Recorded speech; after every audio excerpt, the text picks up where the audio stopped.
What it do is show Beezy the Shoboat, and the trial for the passing of Adolph Thornton, aka Young Dolph, has started.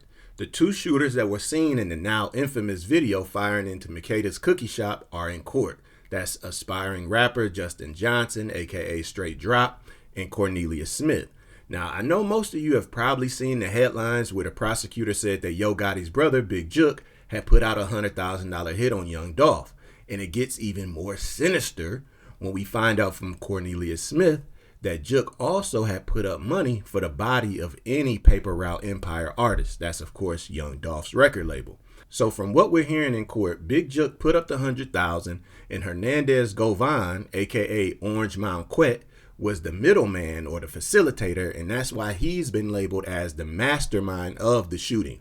Govan is also the father of Lotto Cash Desto, who was a rapper signed to Lil Uzi Vert, and she passed away in Houston back in September of 2022 from a completely separate situation. Lil Uzi even gave a eulogy at her funeral. So Govan, or Quette, recruited Straight Dropp with the belief that if he pulled this off, that he would become the next big CMG artist. CMG is Yo Gotti's record label. And that was enough for Straight Dropp because he was desperate for his rap career to take off. Now for Cornelius Smith, it was different. He said that he was solely doing it for the money. The plan was for $40,000 to go to Straight Dropp, $40,000 to Cornelius Smith, and the remaining $20,000 to be split up between anybody else that helped them pull this plot off. Now, Dropp and Cornelius were not homeboys. They didn't grow up together, or they weren't in the same crew. They only knew each other for 3 months prior to the Dolph shooting. Cornelius said that they had kicked it a few times during that period, going to the club together and just hanging out. So this was kind of like a making the band type situation. This is who Orange Mound Quette had put together to pull this off. So as calculated as this might seem, it really wasn't. They had no clue that Dolph was going to be at that cookie shop. They just knew the hit would go down that week because Dolph was going to be in town for his annual Thanksgiving turkey giveaway. So the day of the shooting, Cornelius said he got a call from Dropp saying that he was coming to pick him up, and Cornelius automatically knew what that meant.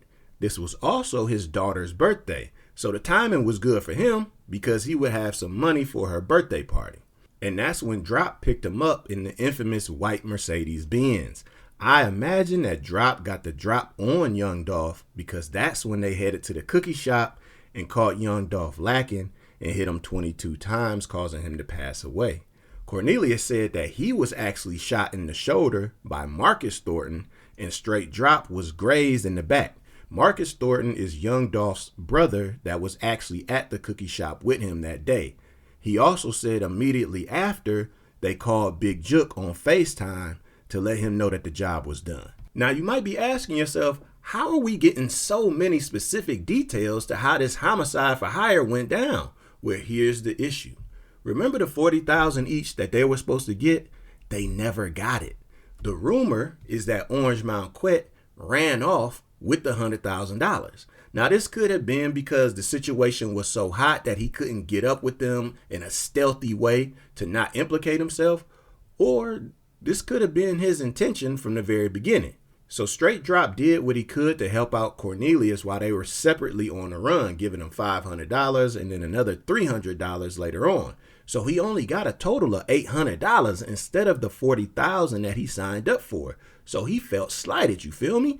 And made the decision to tell it all so he could get a lesser sentence. And if you notice, this trial is the state versus Justin Johnson. So it looks like Cornelius Smith and Hernandez Govan will all have separate trials. And at this point, so much information has been given already, they might end up just being plea deals and no trials for Cornelius or Govan. That's just my speculation, you feel me? But I just don't see how you can defend yourself in this when all the information has came out. So I wanted to break this down and give the details of how everything happened because of some of the false narratives that I've seen floating around on social media. And if you've noticed, the state's prosecutor has not implicated Yo Gotti in anything. This is clearly a Big Jook thing. And that's what Cornelius Smith has made the court aware of with his testimony on the stand. Even when the prosecutor pointed out that his first lawyer was paid $50,000 to represent him, and it was paid for by CMG, Cornelius said, I don't know how much the lawyer was paid, but yeah, it was paid for by CMG, but I have no clue by who at CMG paid for it. Him and Dropp were arrested in January of 2022, and Big Jook didn't pass away until January of 2024. So you can kind of put two and two together to figure out who at CMG facilitated the lawyer payment. Now, if you want to talk about the motive for Big Jook, you got to remember he was an old school gangster, and more than likely, he was not about to tolerate Young Dolph disrespecting him publicly in songs, calling him Yo Gotti's big sister and so on. And also with him being the big brother, he was probably thinking, you're not about to continue to disrespect my little brother and try to tarnish this multi-million-dollar record label that he built from the ground up that's feeding all of us.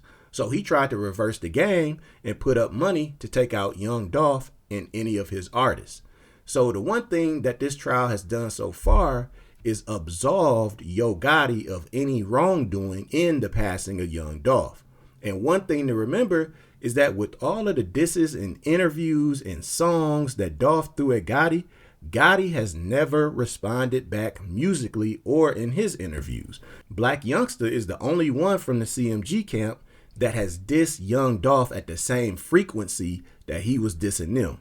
Youngster even mentioned in a Breakfast Club interview that he didn't like the way that Gotti was handling the beef by being quiet about it. Some people have even pointed out after some of the things that Young Dolph said in the Breakfast Club interview that it seems like the real beef was always between Dolph and Big Jook. And from what we're seeing play out in court so far, that seems to be the case. And possibly the reason why Gotti was never targeted by law enforcement or the paper route spinners who have seemed to be knocking down everybody who had some involvement in the passing of Young Dolph. So I know this was a lot of information, but I wanted to provide some facts to the matter instead of just assumptions and clickbait that I've been seeing floating around. So let me know what you guys think about all of this in the comments. As always, like the video and subscribe to the channel. Show be easy. I'm out.